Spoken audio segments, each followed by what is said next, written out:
जयकुमार गोरेंवर आरोप करणाऱ्या महिलेला सातारा पोलिसांकडून अटक करण्यात आली आहे। जयकुमार गोरेंवर आरोप करणाऱ्या महिलेला खंडणी प्रकरणामध्ये अटक करण्यात आली आहे। प्रकरण मिटवण्यासाठी 3 कोटींची मागणी केल्याचा या महिलेवर ठपका ठेवण्यात आलाय। 1 कोटींची खंडणी स्वीकारताना या महिलेला अटक करण्यात आल्याची माहिती सातारा पोलिसांनी दिली आहे। ज्या प्रकारे त्या पत्रकाराला अटक केली, ज्या प्रकारे तुषार खरातला अटक केली, त्याच प्रकारे त्या महिलेला अटक केली। कायद्याचा पूर्णपणे हा गैरवापर आहे, मिसयूज ऑफ पॉवर।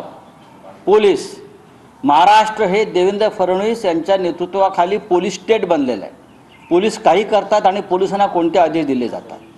बघा, असं आहे की ती महिला आधीपासून ब्लॅकमेल करण्याच्या दृष्टिकोनातूनच सन्माननीय जयकुमार गोरेंना त्रास देत होती आणि आज तिचं पितळ त्या महिलेचं पितळ उघडा पडलेला आहे। अनेक विरोधी पक्षाची लोकांचं त्यात पुढे नाव येणार, मी तुम्हाला 100% सांगतो, कारण मला माहित आहे की यामागे कसा प्रकारचा सगळा हा षडयंत्र रचला गेला आणि तुम्हाला काही दिवसानंतर या सगळ्या गोष्टीचे पत्ते उघडणार। जयकुमार गोरेजींच्या संदर्भातही याच प्रकारचं एक षडयंत्र रचलं गेलं होतं। त्यांना याच्यात फसवण्याचा प्रयत्न केला गेला होता आणि त्यांना अडचणीत आणून मंत्रिपदाचा राजीनामा मागण्याचा विरोधकांचा डाव होता।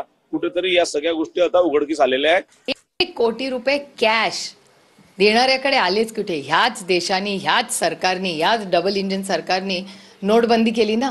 मग जर ह्याच सरकारने नोट बंदी केली आहे तर 1 कोटी रुपये कॅश आल्याच कुठून? मला महत्वाचा पुढचा विषय वाटतोय, एक तर या महिलेनी नक्की मागितले का हा सरकारचा काही खोटा नाटा खेळ आहे हे स्पष्टीकरण सरकारला द्यायला लागेल। आणि दुसरी गोष्ट, नक्की त्या महिलेकडे काय मिळालं का, त्या महिलेच्या पिशवीत ते टाकलं का काय, हा खूप गंभीर विषय आहे।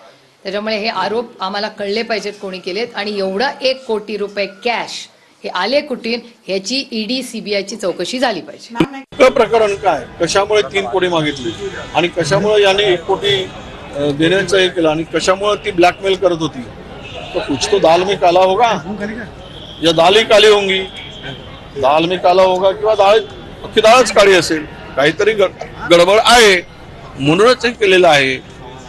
आणि सत्ता आहेच, सत्तेचा उपयोग पाहिजे त्या पद्धतीनं करता येतो हे सिद्ध झालेलं आहे।